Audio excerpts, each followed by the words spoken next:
आज की शुरुआत एक अच्छे कोटेशन से करते हैं और आज का करंट अफेयर भी इसी से रिलेटेड है। लिखा है कि our constitution is a ray of hope. Hope में एच आप देखिए harmony, O for opportunity, P for people's participation and E for equality. तो अपने करंट अफेयर की हम शुरुआत करते हैं और जैसा कि हमने बताया था कि 2025 का जो भी 2025 का फ्रॉम जनवरी टू दिसंबर जितना भी करंट अफेयर है हम उसको डिस्कस करेंगे। तो जैसा मैं आपको बताता हूं, प्रॉमिस करता हूं कि आपको आज का जो डिस्कशन होगा इसकी पीडीएफ आईबीई इंस्टीट्यूट जो है उसके टेलीग्राम पे मिल जाएगा। तो चलिए स्टार्ट करते हैं। और आज बहुत इंपॉर्टेंट चीज मैं डिस्कस करने जा रहा हूं। आप लोगों ने सुना भी होगा कि जो सुप्रीम कोर्ट और तमिलनाडु सेंटर स्टेट का जो मैटर चल रहा था उसी से रिलेटेड एक बहुत ही अच्छा जजमेंट है, बहुत ही अच्छा वर्डिक्ट है सुप्रीम कोर्ट का, उसे हम डिस्कस करेंगे। और फिर किस तरह से हमारी प्रेसिडेंट आर्टिकल 143 क्लॉज 1 का यूज करके सुप्रीम कोर्ट से कंसल्ट किया और बहुत सारे क्वेश्चंस पूछे। तो ये आर्टिकल और ये करंट अफेयर आपको दिखाएगा कि एक वेलफेयर स्टेट के लिए, एक डेवलपमेंट और एक प्रोग्रेस के लिए किस तरह से सेंटर और स्टेट को दोनों को एक दूसरे को कोऑपरेट करना चाहिए। फेडरलिज्म का लॉजिक आपको समझ में आएगा, इवन कोऑपरेटिव फेडरलिज्म भी आपको यहां से समझ में आएगा। तो आइए स्टार्ट करते हैं। देखिए ये आपको स्क्रीन पे दिख रहा होगा चेहरा, क्या आप इनको पहचानते हैं? ये है governor ji mister R N Ravi, governor of Tamil Nadu. और जैसा कि आप जानते हैं कि हमारे कॉन्स्टिट्यूशन में आर्टिकल 155 में एक प्रोविजन है। कौन सा आर्टिकल? आर्टिकल 155 कि गवर्नर ऑफ स्टेट जो होते हैं are appointed by the president of India. Governor का जो स्टेट होते हैं उन्हें प्रेसिडेंट अपॉइंट करता है। ना तो गवर्नर का डायरेक्ट इलेक्शन होता है और ना ही गवर्नर का इनडायरेक्ट इलेक्शन होता है। गवर्नर जो स्टेट में directly appointed by president of India.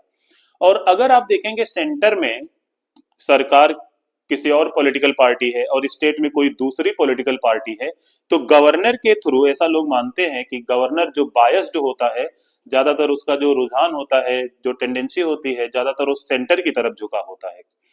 तो centre through governor can influence the state. अब ये आपको यहाँ पर ये झलक देखो नजर आ जाएगी।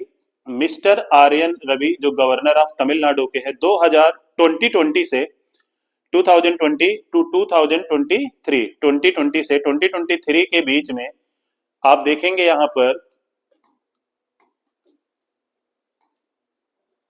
12 बिल्स वर विदहेल्ड विदाउट एक्शन। यानी तमिलनाडु के लेजिस्लेचर से जो बिल पास हुए ऐसे 12 बिल हैं जिन पर कुछ एक्शन ही नहीं लिया गया और वो गवर्नर के पास रह गई। समझ में आ रही बात? तो ये एक बहुत ही बड़ा सीरियस प्रॉब्लम है। अब आप बताइए तमिलनाडु की जनता क्या सोचेगी, तमिलनाडु की जनता के बारे में क्या, गवर्नमेंट के प्रति तमिलनाडु की जनता क्या सोच रही होगी? तमिलनाडु की जनता यही सोच रही होगी कि हमने यहाँ पर तो सरकार बनाई, हमने वोट किए और आप हमारे वेलफेयर के लिए कुछ कर नहीं रहे हैं, जबकि सरकार पूरी एफर्ट कर रही है, तमिलनाडु गवर्नमेंट पूरी एफर्ट कर रही है वेलफेयर स्टेट के लिए, प्रोग्रेस के लिए, डेवलपमेंट के लिए। लेजिस्लेचर से बिल पास हो रहा है और वो बिल जब गवर्नर के पास जा रहा है तो बिल पेंडिंग हो जा रहा है, बिल वहीं पे पड़ा हुआ है, उस पर कुछ एक्शन नहीं लिया जा रहा है। तो अब तमिलनाडु की गवर्नमेंट ने किया क्या? क्या किया तमिलनाडु की गवर्नमेंट ने? 31 October sorry 31 October 2023 Tamil Nadu government approached the Supreme Court. Tamil Nadu government कहां गई? सुप्रीम कोर्ट के पास गई।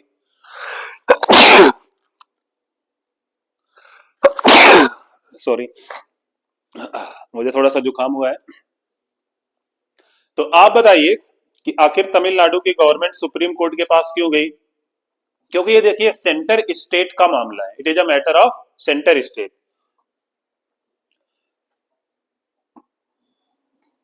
सेंटर स्टेट का ये मुद्दा है, सेंटर स्टेट का मामला है, और जो सेंटर स्टेट का मामला होता है, डिस्प्यूट होता है, उसका सोल्यूशन केवल सुप्रीम कोर्ट ही देता है।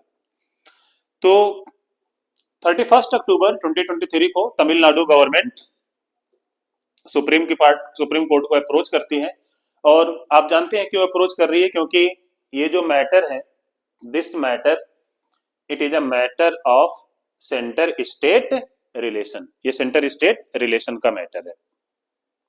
अब सुप्रीम कोर्ट, आप देखेंगे यहां पर सुप्रीम कोर्ट ने 3 आर्टिकल में चेंज किए, आर्टिकल 200 में चेंज किया, आर्टिकल 201 में चेंज किया, और आर्टिकल 142 को रिफर किया। तो यहां पर अब देखिए आर्टिकल, हमें इन चेंजेस को समझने से पहले हमें आर्टिकल 200 समझना पड़ेगा, आर्टिकल 201 समझना पड़ेगा, और फिर देखेंगे कि आर्टिकल 142 का इनसे चेंजेस से रिलेटेड क्या सिग्निफिकेंस होता है, इस चीज को समझते हैं। तो यहां पर इस चीज को देखिएगा कि ये एक तो आर्टिकल न्यूज में है, दूसरा आपको आज बहुत कुछ समझ में आने वाला है कि कोऑपरेटिव फेडरलिज्म एंड ऑल, और सुप्रीम कोर्ट किस तरह से आंसर करता है जब प्रेसिडेंट आर्टिकल 143 क्लॉज 1 के तहत उनको अप्रोच करती है, क्वेश्चन करती है। समझ में आ रही बात? तो चलिए आगे बढ़ते हैं। तो आगे बढ़ने से पहले हमें इन आर्टिकल को समझना जरूरी होगा, 200, 2001 को।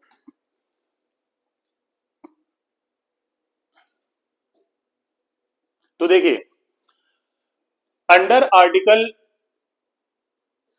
200, अंडर आर्टिकल 200, मेरी बात ध्यान से सुनो।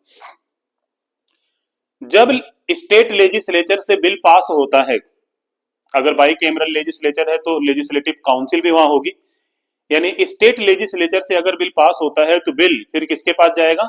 गवर्नर के पास जाएगा। तो गवर्नर के पास करने को ये 4 चीजें होती हैं, या तो गवर्नर बिल को अप्रूव कर दे, अपना असेंट दे दे, या फिर गवर्नर अपना असेंट विदहोल्ड कर ले, या विदहोल्ड को इन द सेंस बिल को क्या कर दे? रिजेक्ट कर दे,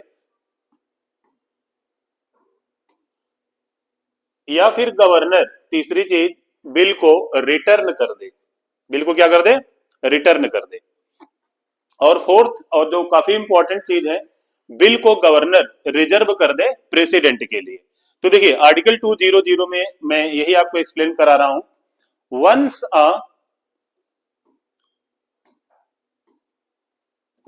अ bill passed by the state legislature, it is presented to the governor for approval, and governor's option on the bill, governor के पास क्या ऑप्शन होते हैं?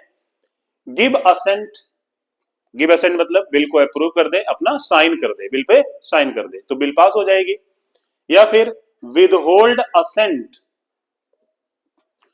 विदहोल्ड असेंट जिसे रिजेक्ट भी कहा जाता है, या फिर रिटर्न फॉर रिकंसिडरेशन, या रिकंसिडरेशन के लिए क्या करे?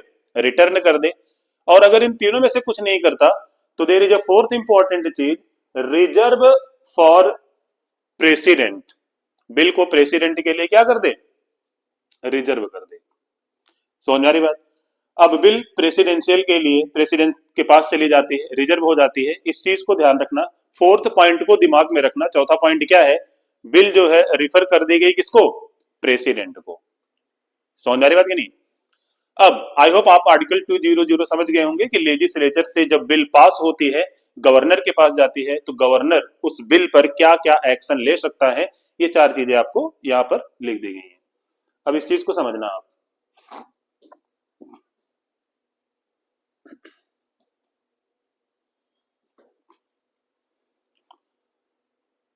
जब बिल प्रेसिडेंट के पास आती है, अब आपका फोर्थ पॉइंट क्लियर होगा कि 200 के तहत गवर्नर के पास 4 ऑप्शन होते हैं करने को। चौथा एक्शन था कि bill reserve to the president, और जब bill reserve to the president होता है तो आर्टिकल 201 पिक्चर में आ जाता है। अब आर्टिकल 201 पिक्चर में आ जाता है तो क्या है?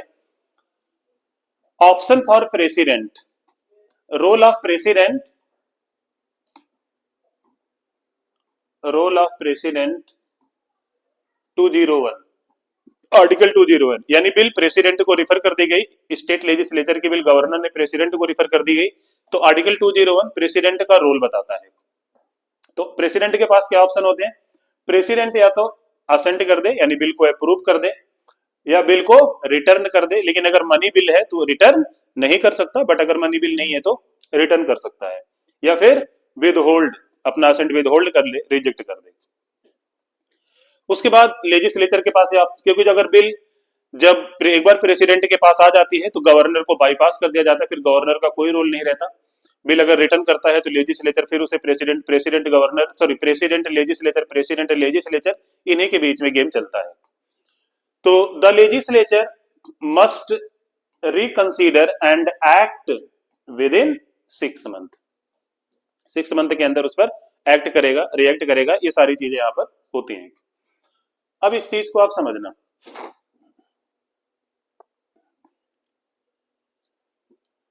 बिल आपको आर्टिकल 200 और आर्टिकल 201 दोनों समझ में आ गए होंगे, क्या कहना चाह रहे हैं। आर्टिकल 200 में है सिंपल, मैं बार बार बोल रहा हूं, दिमाग में बैठाना है, क्योंकि आपको आर्टिकल 200 और 201 समझ में आएंगे तभी आप इस जजमेंट को, सुप्रीम कोर्ट के वर्डिक्ट को, जजमेंट को आप समझ पाएंगे। तो 200 रिलेटेड टू गवर्नर, किससे रिलेटेड टू गवर्नर, तो गवर्नर के पास कोई बिल आती है तो गवर्नर उसमें 4 एक्शन कर सकता है, या तो बिल को अप्रूव करे, असेंट दे, या फिर बिल को विद होल्ड कर दे, रिजेक्ट कर दे, या फिर रिटर्न कर दे, या फोर्थ चीज बिल जो है प्रेसिडेंट के पास रिजर्व कर दे। अब अगर बिल प्रेसिडेंट के पास रिजर्व हो जाती है तो आर्टिकल 2001 के तहत प्रेसिडेंट का रोल आ जाता है। प्रेसिडेंट उसमें 3 एक्शन कर सकता है, या तो बिल को परसेंट कर दे, अप्रूवल कर दे, या फिर बिल को रिटर्न कर दे, और या फिर विद होल्ड कर दे। समझ में आ रही बात। तो जैसे प्रेसिडेंट के पास बिल जाती है तो गवर्नर का रोल यहां से खत्म हो जाएगा, लेजिस्लेचर, स्टेट लेजिस्लेचर और प्रेसिडेंट के बीच गेम चलता रहेगा। आई होप इतना आपको समझ में आ गया होगा। अब क्योंकि आप ये देख रहे हैं कि अगर मैटर आपको समझ में आ गया होगा यहां तक कि अगर सेंटर में कोई पॉलिटिकल पार्टी है और स्टेट में कोई दूसरी पॉलिटिकल पार्टी है, तो आप जानते हैं गवर्नर सेंटर ही अपॉइंट करता है, तो सेंटर गवर्नर के थ्रू स्टेट को परेशान कर सकता है, ऐसा लोग मानते हैं, ऐसा बोला जाता है कि बायस्ड नेचर होता है, और बिल में डिलेज होंगे तो उस स्टेट का डेवलपमेंट और प्रोग्रेस क्या हो सकता है, रुक सकता है। तो ये चीज चैलेंज की गई थी 2023 में, और सुप्रीम कोर्ट ने इस पर अपना वर्डिक्ट दिया, जजमेंट दिया। ध्यान से देखिए, अप्रैल 8 2023 को आप जानते हो तमिलनाडु गवर्नमेंट ने अप्रोच किया था, और वो मैटर 8 अप्रैल 2025 को supreme court in state of Tamil Nadu versus governor of Tamil Nadu case clarified, क्या क्या चीजें क्लैरिफाई की हैं। अब ध्यान से सुनो, मैं ये मान के चल रहा हूं अभी हमने जो आर्टिकल 200 आपको बताया और आर्टिकल 201 जो आपको बताया वो आपके दिमाग में है, तो आप इस चीज को समझ पाएंगे। पहला पॉइंट, क्या जजमेंट आया 8 अप्रैल 2025 को, जजमेंट देता है पहला point, constitution does not allowed an absolute और पॉकेट वीटो बाय गवर्नर। तो पहला पॉइंट सुप्रीम कोर्ट एक क्लैरिफाई करता है कि कॉन्स्टिट्यूशन में कहीं पर भी ऐसा मेंशन नहीं है कि गवर्नर के पास कोई एब्सोल्यूट पावर होती है, या गवर्नर के पास जो गवर्नर की वीटो पावर है उसकी एब्सोल्यूट वीटो है, ऐसा कॉन्स्टिट्यूशन कहीं अलाउ नहीं करता। सुप्रीम कोर्ट ये वर्डिक्ट देता है। अभी आप इस चीज को ध्यान से देखिएगा। अब इन्हीं सारे मामलों पर द्रौपदी मुर्मू हमारी जो प्रेसिडेंट जी हैं वो सुप्रीम कोर्ट से क्वेश्चन करके बहुत कुछ क्लेरिफाई कराएंगे। समझ में आ रही बात नहीं। तो पहला ये, यानी आप जानते हैं कि एक वीटो 3 टाइप की वीटो होती है, सस्पेंसिव वीटो, पॉकेट वीटो और एब्सोल्यूट वीटो, और एक क्वालिफाइड वीटो होती है जो हमारे इंडिया में अप्लाइड नहीं है। तो एब्सोल्यूट वीटो में विद होल्ड करना, बिल को रिजेक्ट कर देना होता है, सस्पेंसिव वीटो में बिल को रिटर्न करना होता है, और पॉकेट वीटो में गवर्नर या प्रेसिडेंट बिल पर ना तो रिजेक्ट कर रहे हैं ना उसे रिटर्न कर रहे हैं, मतलब बिल पर कोई एक्शन नहीं ले रहे हैं और बिल पर साइलेंट हो जा रहे हैं। साइलेंट कब तक हो जाएंगे, ये भी कोई टाइम पीरियड मेंशन नहीं है उनके लिए, इंडेफिनिट पीरियड तक साइलेंट हो सकते हैं। अब जरा सोचिए, गवर्नर के पास स्टेट लेजिस्लेचर से पास होकर कोई बिल आती है और गवर्नर उस पर साइलेंट हो जाता है, कुछ एक्शन नहीं लेता, तो उस स्टेट का डेवलपमेंट, प्रोग्रेस, बहुत सारी चीजें इन्फ्लुएंस हो सकती हैं, प्रॉब्लम क्रिएट कर सकती हैं। तो सुप्रीम कोर्ट पहले तो ये क्लैरिफाई करता है कि कॉन्स्टिट्यूशन जो है गवर्नर को कोई एब्सोल्यूट पावर या एब्सोल्यूट पॉकेट वीटो नहीं प्रोवाइड करता। समझ आ रही बात? आगे देखेंगे, the governor can not इंडेफिनिटली delay action on a bill. अब जैसे आप देखते हैं पॉकेट वीटो ही है, उस पर इंडेफिनिट पीरियड तक साइलेंट हो जाता है, तो सुप्रीम कोर्ट इस बात को क्लैरिफाई करता है कि इंडेफिनिट पीरियड ऑफ टाइम तक गवर्नर किसी बिल पे साइलेंट नहीं रह सकता, या इंडेफिनिट पीरियड ऑफ टाइम तक ऐसा नहीं हो कि गवर्नर बिल पर कोई एक्शन ले ही ना रहा हो। समझ में आ रही बात? ये दूसरा पॉइंट बोला। आगे देखते हैं,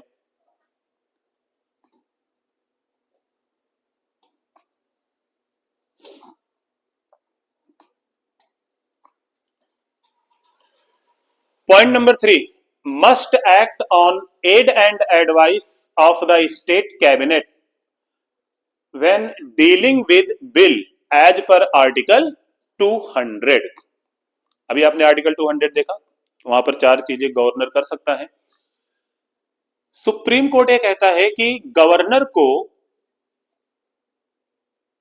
चीफ मिनिस्टर और काउंसिल ऑफ मिनिस्टर जो एड एंड एडवाइस देंगे, उसी एड एंड एडवाइस पे गवर्नर को एक्ट करना चाहिए, यानी गवर्नर को अपनी मनमानी नहीं करना चाहिए।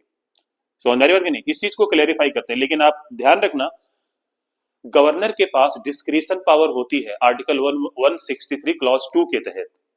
गवर्नर के अपने डिस्क्रिशन पावर होती है कि उसमें तो लिखा है कि governor act and on aid and advice of council of minister, लेकिन वह कोई भी सब्जेक्ट मैटर जो होगा, मैं आप लोगों को क्लास से पढ़ाऊंगा, या इस चीज को आप समझ लीजिए, कोई भी सब्जेक्ट मैटर जिसपे गवर्नर अपना डिस्क्रिशन यूज करना चाहे वो कर सकता है, ठीक है। लेकिन सुप्रीम कोर्ट यहां पर क्या क्लैरिफाई करता है कि must act on aid and advice of the state cabinet when dealing with bills as per article 200। जब भी बिल के साथ कोई डील करने की बात आती है, गवर्नर के पास बिल आती है, तो आर्टिकल 200 के तहत गवर्नर को कैबिनेट की एड एंड एडवाइस पे एक्ट करना चाहिए। मस्ट एक्ट, मैंडेटरी कर रहा है, ठीक है। तीसरी चीज, once the legislature repassed the bill with और without amendments governor is bound.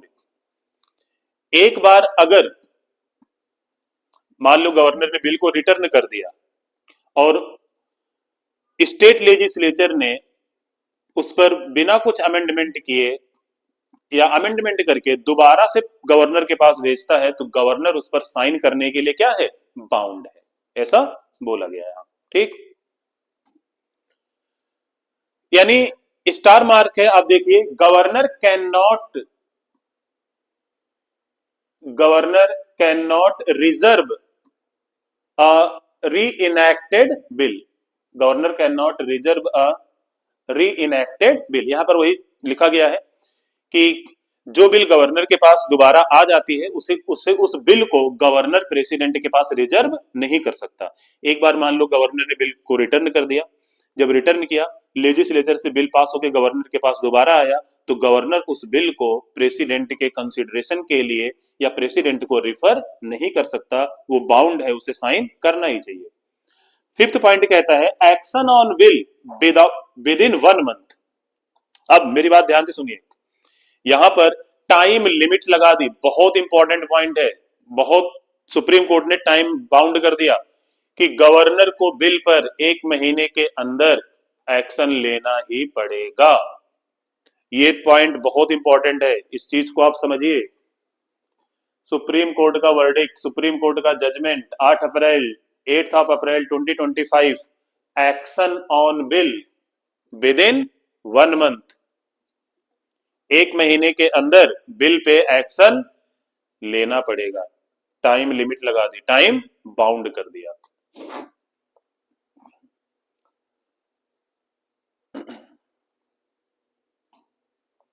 आगे देखिए,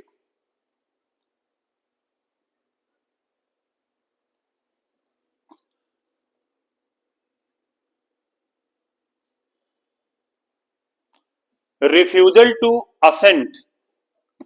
If governor intends to withhold assent and disagrees with council of ministers, then the governor must return the bill to the legislature along with a detailed message explaining the objections or reasons. Time limit 3 month. अब यहां पर यह बोला गया कि अगर governor ने bill को विदहोल्ड किया है या रिजेक्ट कर रहा है तो उसे एक्सप्लेन करना है, वो भी 3 महीने के अंदर, 3 मंथ के अंदर। समझ में आ रही बात कि नहीं? यहां पर भी टाइम लिमिट लगा दिया, 3 मंथ के अंदर गवर्नर को डिटेल्ड मैसेज भेजना है एक्सप्लेनिंग कि ऑब्जेक्शन और रीजंस कि किस वजह से बिल को विदहोल्ड कर रहा है, क्या ऑब्जेक्शंस हैं, क्या रीजंस हैं, इसका detailed explanation, detailed message governor को भेजना पड़ेगा। और वो भी कितने महीने के अंदर? Within how month? Within 3 month. तो विदहोल्ड का केस ध्यान रखना, refusal to give is assent, आप जानते हैं 200 के तहत 200 के तहत 4 चीजें होती हैं, उसमें एक विदहोल्ड का था। तो विदहोल्ड अगर कर रहा है, रिजेक्ट कर रहा है, तो उसे डिटेल्ड मैसेज एक्सप्लेन करना होगा, रीजन बताना होगा, ऑब्जेक्शन का कारण बताना होगा। रिजर्व टू द प्रेसिडेंट, आपने देखा था ना कि बिल को प्रेसिडेंट के पास रिजर्व कर सकता है। तो if governor exercising discretion under article 200 choose to refer a bill to the president for consideration even if council of minister against it, this must be done as soon as possible but no later than 3 month। अगर governor bill जो है president को refer कर रहा है, फिर देखें यहां पर but time bound, time limit करता है सुप्रीम कोर्ट। गवर्नर क्या कर रहा है? सुप्रीम कोर्ट को, गवर्नर बिल को प्रेसिडेंट को रिफर कर रहा है, प्रेसिडेंट के पास भेज रहा है, रिजर्व कर रहा है बिल को for consideration to centre.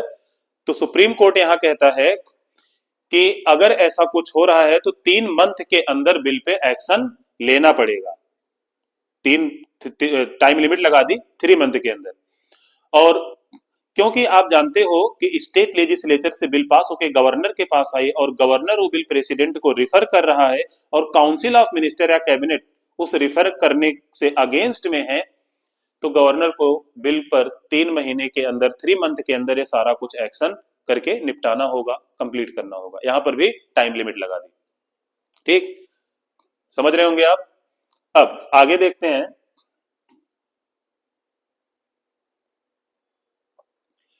If the governor fails to act within this period, the inaction becomes subject to judicial review and may be challenged in court। तो अगर इस defined time period with in 3 month में governor अपने action को नहीं complete कर पाता, bill पर एक्शन नहीं ले पाता है, तो ये मैटर बन जाएगा, ये सब्जेक्ट बिकम जुडिशियल रिव्यू और इस आधार पर कोर्ट में चैलेंज किया जा सकता है। On the basis of that it can be challenged in the court.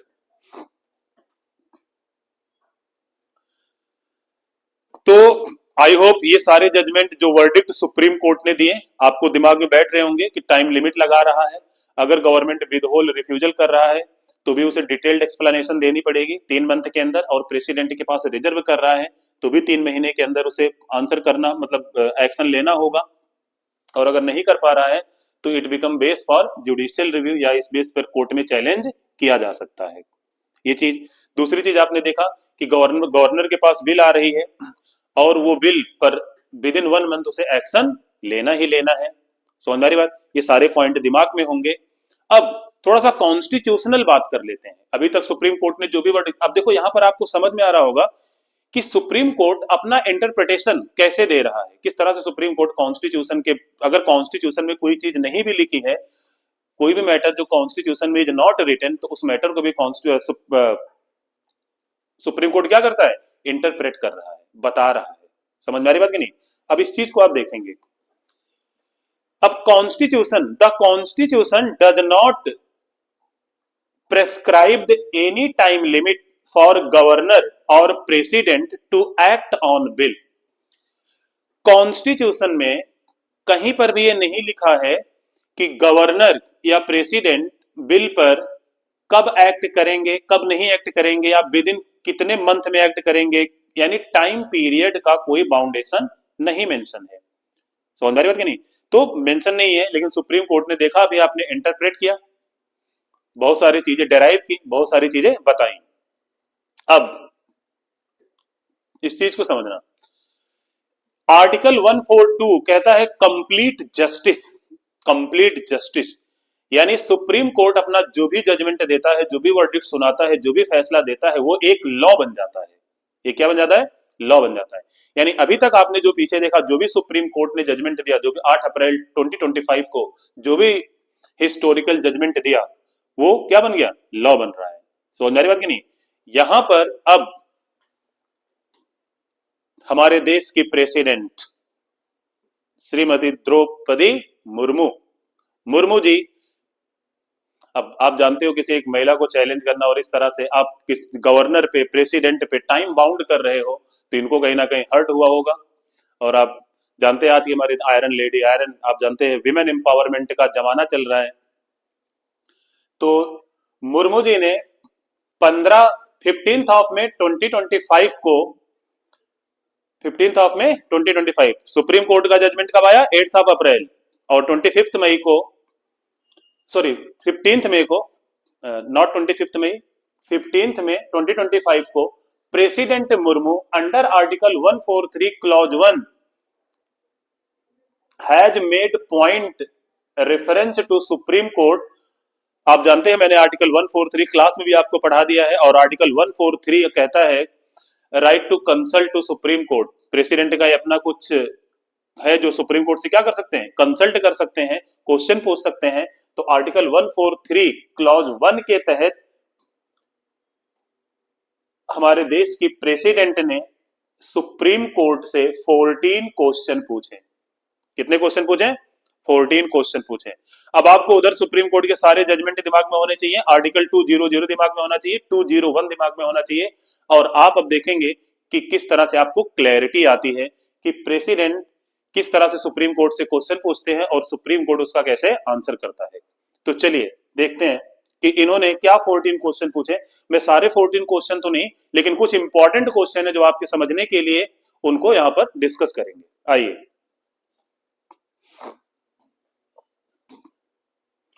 Question number 1 इन्होंने पूछा, क्या पूछा? What action of governor when a bill arrives, when a bill arrives. जब गवर्नर के पास बिल आती है, जब गवर्नर के पास बिल आती है, ध्यान से सुनो, तो गवर्नर क्या एक्शन लेंगे? हमारी प्रेसिडेंट ने सुप्रीम कोर्ट से पूछा, तो सुप्रीम कोर्ट क्या आंसर करता है? 3 option, assent, return only once, reserve to president, reserve to president. ये 3 चीजें इन्होंने पूछा और सुप्रीम कोर्ट ने ये आंसर किया, ये कर सकते हैं। अब अभी आपने देखा था कि जजमेंट में सुप्रीम कोर्ट ने बोला था कि गवर्नर के पास बिल जाएगी तो विद इन 1 मंथ गवर्नर को बिल पर एक्शन लेना होगा। लेकिन यहां जब आयरन लेडी या हमारे देश के जो प्रेसिडेंट हैं उन्होंने क्वेश्चन पूछा, तो सुप्रीम कोर्ट क्या कहता है? रिमूव्ड द लिमिट, सॉरी यहां पर रिमूव्ड द, 2 बार टाइप हो गया है, रिमूव्ड द टाइम लिमिट, ये आप करेक्ट कर लेना, removed the time limit, time limit को हटा दिया। अभी तक सुप्रीम कोर्ट ने जो टाइम लिमिट रखी थी गवर्नर को विद इन 1 मंथ में एक्शन लेना है, उस टाइम लिमिट को क्या किया? हटा दिया। यहां पर कहीं पर भी टाइम लिमिट नहीं किया। 3 ऑप्शन में कहा असेंट कर सकता है, रिटर्न कर सकता है, या बिल को रिजर्व कर सकता है टू प्रेसिडेंट। समझ में आ रही बात? प्रेसिडेंट ने कहा ठीक है, ओके, सब बढ़िया, आगे देखते हैं दूसरा क्वेश्चन। अब देखिए सुप्रीम कोर्ट ने किससे पंगा ले लिया है। Question number 2, governor must act on advice of council of minister. अभी आपने देखा ना, वहां पर सुप्रीम कोर्ट क्या कहता है कि अगर बिल गवर्नर के पास जाती है तो governor must act on the advice of cabinet, council of minister की एडवाइस पे काम करेगा। लेकिन जब हमारी प्रेसिडेंट ने क्वेश्चन दिया तो सुप्रीम कोर्ट का आंसर क्या आता है? नो। No means no. नहीं मोहतरमा, हमसे गलती हो गई, जरूरी नहीं है कि वो काउंसिल ऑफ मिनिस्टर के एडवाइस पे एक्ट करे। तो उसको भी क्या किया? खारिज किया। समझ में आ रही बात? आगे देखिए अगला क्वेश्चन। आप देखो सुप्रीम कोर्ट की किस तरह से धज्जियां उड़ा रही है, या सुप्रीम कोर्ट अपने वर्डिक्ट से कैसे पीछे हट रहा है। मैं मजाक नहीं कर रहा, मतलब मैं थोड़ा सा जस्ट जोक एंड सपाट, बट सुप्रीम कोर्ट ने बहुत ही क्लेवर वे में आंसर किया। Can judiciary impose timelines on governor? देखिए, एक तो बताया कि जब बिल गवर्नर के पास आती है तो गवर्नर क्या कर सकता है। सुप्रीम कोर्ट वहां पे पहले ही बोल दिया, हाथ खड़ा कर लिया, ठीक है हम टाइम लिमिट रिमूव कर रहे हैं। लेकिन नहीं, हम फिर आपसे क्लैरिफाई कर रहे हैं कि क्या can judiciary impose timelines on governor? क्या जुडिशियरी गवर्नर पर टाइमलाइन इंपोज कर सकती है, टाइमलाइन लगा सकती है? तो सुप्रीम कोर्ट आंसर क्या करता है? नो। No means no. अभी वहां पर देखिए टाइमलाइन लगाए थे कि नहीं, within 1 month, within 3 month, ये सारी चीजें थी। लेकिन अभी सुप्रीम कोर्ट अपने वर्डिक्ट से पीछे हट गया। समझ में आ रही बात कि नहीं? विमेन पावर देख रहे हो आप, मुकर रहा है सुप्रीम कोर्ट अपनी बातों से। आगे क्वेश्चन नंबर 4, आर्टिकल 143 क्लॉज 1 के तहत इन्होंने क्वेश्चन नंबर 4 पूछा। क्या है? Can courts revive the president's decision on reserved bill? Can courts, sorry not revive, review, can courts review the president's decision on reserved bill? Can courts review the president's decision on reserved bills? अब देखिए, अगर governor bill को president को refer कर रहा है तो इन्होंने क्वेश्चन किया कि क्या कोर्ट प्रेसिडेंट के डिसीजन को रिव्यू कर सकता है क्या? अब सुप्रीम कोर्ट फिर पलट गया, नो, नहीं कर सकता। देखिए, एक होता है जब बिल का प्रपोजल होता है, मैंने आपको बोला ना, any proposal in its initial form, any proposal in its initial form is called क्या? बिल। कोई भी प्रपोजल जो उसके इनिशियल फॉर्म में होती है उसे हम क्या कहते हैं? बिल कहते हैं। समझ में आ रही बात? जब तक बिल लोकसभा, राज्यसभा हो या स्टेट लेजिस्लेचर में हो, आ रहा है, प्रेसिडेंट का साइन हो रहा है, साइन होने के बाद वो एक्ट बन जाता है। जो एक्ट बन के आया है वो एक्ट कॉन्स्टिट्यूशनल है कि नहीं है, उस एक्ट पे आप क्वेश्चन उठाओगे तो सुप्रीम कोर्ट उस पर कुछ एक्शन लेगा। That is a matter of judicial review. लेकिन वो बिल जब प्रेसिडेंट के पास आ रही है, प्रेसिडेंट उसको रिव्यू कर रहे हैं, साइन कर रहे हैं, तो प्रेसिडेंट को के एक्शन को कोर्ट रिव्यू नहीं कर सकता। समझ आ रही बात नहीं? तो सुप्रीम कोर्ट ने क्लियरली आंसर किया नो। और अभी तक क्या था कि बिल अगर प्रेसिडेंट के पास जाती है रिजर्व के लिए तो 3 महीने के अंदर, विद इन 3 मंथ सारा एक्शन हो जाना चाहिए। अभी कोर्ट क्या कह रहा है? नो। ठीक, आगे देखिए question number 5, can timelines B imposed on president? Timeline पे फिर देखो क्वेश्चन उन्होंने पूछ लिया, चलो ठीक है गवर्नर पे तो नहीं इंपोज कर सकते, क्या आप प्रेसिडेंट पे भी टाइमलाइन इंपोज कर सकते हैं? तो माननीय सुप्रीम कोर्ट ने आंसर किया गया, मोहतरमा हमें माफ करिए, नहीं कर सकते, नहीं, no, no, answer is no. ठीक, अगला क्वेश्चन देखिए question number 6, if bill is reserve to president then must the president consult to supreme court under article 143? अब देखिए, गवर्नर जो है अगर बिल प्रेसिडेंट के पास रिजर्व कर दिया है तो क्या प्रेसिडेंट को सुप्रीम कोर्ट से कंसल्ट करना चाहिए कि अरे गवर्नर ने बिल हमें रिजर्व कर दिया, बताइए सर हम क्या करें, इस पर आंसर करिए आप। क्या हम अपना मैं एज अ प्रेसिडेंट, मैं अपना रेशनल दिमाग, मैं अपनी रेशनैलिटी या अपना दिमाग नहीं लगा सकती हूँ? क्या मुझे आपसे कंसल्ट करने की जरूरत है? सुप्रीम कोर्ट ने कहा नहीं, no, no president, no. Again answer is no. आगे देखिए question number 7, can courts examine a bill before it becomes law? मैंने आपसे वही बोला ना कि देखिए, जब कोई बिल अपने प्रपोजल में होती है, लोकसभा और राज्यसभा से पास होके प्रेसिडेंट, जब तक बिल प्रपोजल में चल रहा है, डिस्कशन हो रहा है, जब तक बिल एक्ट नहीं बन जाती, तब तक सुप्रीम कोर्ट बिल पर कोई एक्शन नहीं लेता। इनिशियल फॉर्म में बिल क्या है, कोई एक्शन नहीं होगा। समझ में आ रही बात की नहीं? बिल के इनिशियल फॉर्म में जब तक प्रेसिडेंट के पास आती है, प्रेसिडेंट का साइन हो जाए, बिल जब एक्ट बन जाए, तो वो एक्ट अकॉर्डिंग टू कॉन्स्टिट्यूशन है कि नहीं है, या वो एक्ट हमारे कॉन्स्टिट्यूशन को वायलेट कर रहा है, तब सुप्रीम कोर्ट उस पर जुडिशियल रिव्यू, अगर आप पिटिशन फाइल करेंगे तो supreme, that is a matter of judicial review, तब जुडिशियल रिव्यू का मामला आता है। लेकिन अगर कोई बिल इनिशियल फॉर्म में होती है, प्रेसिडेंट के पास आती है, प्रेसिडेंट जब तक साइन नहीं करता तब तक उस पर सुप्रीम कोर्ट कोई एक्शन नहीं ले सकता। तो सुप्रीम कोर्ट ने आंसर किया नो। समझ में आ रही बात? आगे, can article 142 substitute the governor's power with deemed assent? Deemed मतलब automatically happen, automatically happen. Can article 142, अभी मैंने आपसे बोला कि article 142 is a complete justice. Supreme court का जो भी जजमेंट या वर्डिक्ट आता है वो एक लॉ का फॉर्म हो जाता है। अब यह हमारे प्रेसिडेंट ये पूछ रही हैं कि आप बताइए कि can article 142 substitute the governor's power with deemed assent? अगर मान लीजिए किसी बिल पर गवर्नर ने साइन नहीं किया, सिग्नेचर नहीं किया, तो क्या आर्टिकल 142 के तहत आपने अगर ये बोल दिया कि टाइम लिमिट क्रॉस हो जाने के बाद, विद इन 1 मंथ या with in 3 month time limit cross हो जाने के बाद वो बिल अपने आप एक्ट बन जाएगी, तो क्या आप गवर्नर के साइन किए बिना आप गवर्नर को बाईपास कर देंगे? बाईपास करके आप खुद बता देंगे कि ये बिल पास हो गई या ये बिल एक्ट बन गई? तो सुप्रीम कोर्ट ने क्या कहा? No. Clear answer is no. अगर गवर्नर का साइन नहीं है तो वो बिल एक्ट नहीं बन पाएगी। हम उस एक्ट को बाईपास, हम गवर्नर के एक्शन को बाईपास नहीं कर सकते हैं। हम ऐसा कुछ नहीं कहेंगे कि बिल, अगर गवर्नर एक विद इन 1 मंथ साइन नहीं कर रहा है, विद इन 3 मंथ में गवर्नर कोई एक्शन नहीं ले रहा है, तो वो बिल अपने आप एक्ट बन जाएगी, अगर हम ऐसा कोई वर्डिक्ट नहीं कर रहे हैं, ऐसा कोई जजमेंट नहीं होगा। यानी गवर्नर के एक्शन को बाईपास नहीं किया जा सकता। समझ में आ रही बात की नहीं?